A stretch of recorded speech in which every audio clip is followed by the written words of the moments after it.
Патрулдук милициянын катарында бир жумадан бери иштеп жаткандардын бири Кубанычбек Барамбеков. Ал учурда Курманжан, Датка жана Ленин көчөлөрүндө коопсуздукту көзөмөлдөп жатат. Өз ишин баштагандан бери жарандар тарабынан эң көп бузулган эрежелерге токтолду. Мындан сырткары жөө жүргүнчүлөрдү да жолдо жүрүүдө, талаптарды так аткарууга чакырып өттү. Жол белгилеринин талаптарын сактабаган. Анан двойной сплошной линиянын да көңүл бурушпайт айдоочуларчы. Анан стоп линия. Ушул үч нерсеге биз менин көңүлүм түшүп атат да. Ушул нарушениялар көп кайталанып атат. Кайгуу кызматы ишке киргенден бери унаа тыгыны азайгандыгын шаардыктар белгилешүүдө. Сурамжылоо жүргүзгөнүбүздө айрым жарандар эгер кайгуу кызматы өз миссиясын так аткарып, коомдун коопсуздугун камсыздаса, милицияга болгон ишенимди ого бетер арттыраарын баса белгилешти. Себеби башалма болуп кеткен болчу көп эле жерде.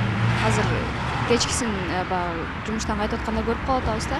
Жолдор тазаланып, реттелип калды го жакшы. Бул иштегени көбүнө эле пайда болуп атат. Жолдо пробкалар азайды.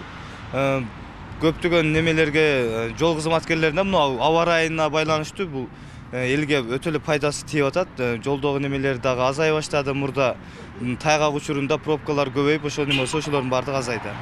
Пайдасы жакшы эле тийип атат. Пробкалар жок. Жакшы ар жерде незаконный койгон жерлерди тазалашып атат. Машиналарды койдурбай. Жолу жакшы болуп калды. Эми баягы сайгада кичине эмне хотя бы бир эмне кылып берип койсо, ошондо дагы жакшы болот эле. Тартип болуп атат, машиналар кичине суюлуп атат. Балдар иштей берсин, жакшы иштесин дагы.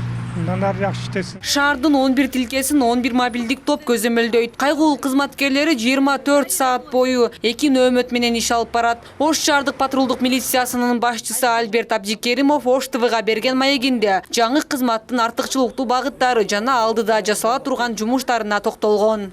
Милициянын эл менен болгон мамилеси түп тамырынан өзгөртүү да, мындай сылык мамиле жасоо керек болсо тейлөө көрсөтүү, жардам берүү ушул жаатында биз көбүрөөк көңүл бурабыз. Албетте коррупциялык аракеттер менен биз кескин түрдө күрөшөбүз. Патрулдук милиция учурда өлкөнүн 2 чоң шаарында ишмердүүлүгүн жүргүзүп жатат. Бишкекте жана Ошто. 2-чи Борбор калаада милициянын кайгуулуна 1-чи баскычта 116 киши сынак аркылуу тандалган. Анын тең жарымынын көбү жөнөкөй жарандар. Талапка жараша кичүү курамга 19 жаштан 30 жашка чейинки орто билимдүү, аскердик күбөлүгү жана айдоочу күбөлүгү бар жарандар кабыл алынып, орто жана улук курамга күч түзүм органдарынын кызматкерлери тартылган.